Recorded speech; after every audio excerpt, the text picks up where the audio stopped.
ताई, तू खरं बोलतेस ना? मीरा अगं, मी खोटं का बोलेन? हे बघ, बाबांना मी दिसते. हा, मी त्यांना हाका मारल्या पण त्यांनी काही उत्तरच दिलं नाही. बरं, एकदा तर मी मुद्दाम एकट्यात त्यांना हाक मारली. बाबा असं का करतील मला सांग? नाही, बाबा असं करणार नाही. पण इथेच आपल्याला पुरावा हवाय मीरा.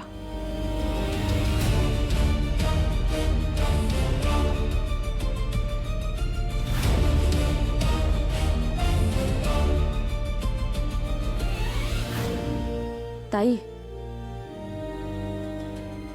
हा आरसाच सगळं स्पष्ट करेल. मायाला आरशासमोर उभं केल्याशिवाय आपल्याला तिचं खरं रूप कळणार नाही.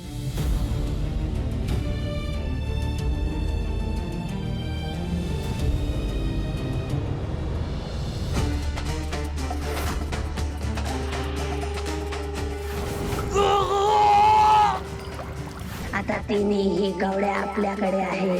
एका कवडीत देवयानीचा आत्मा कैद आहे, दुसऱ्या कवडीत मीराचा आत्मा कैद होईल आणि तिसऱ्या कवडीत मीराच्या मुलीचा. मग आपल्याला चिरतरुण होण्यापासून कोणीच थांबवू शकणार नाही. देवयानीचा आत्मा मला कवडीत कैद करता आला. त्या महागौरीने चलाखीने पत्रिका बदलल्या म्हणून मी मीराच्या ऐवजी अंबिकाचा बळी दिला.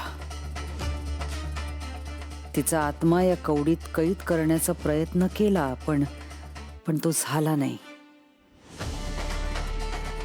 कारण मुळात ही कवडी अंबिकासाठी नाही, मीरासाठी तयार झालेली होती. मीराच्या पोटी माझा तिसरा बळी जन्माला आला की मीराला मारून तिचा आत्मा या कवडीत कैद करायचा आहे.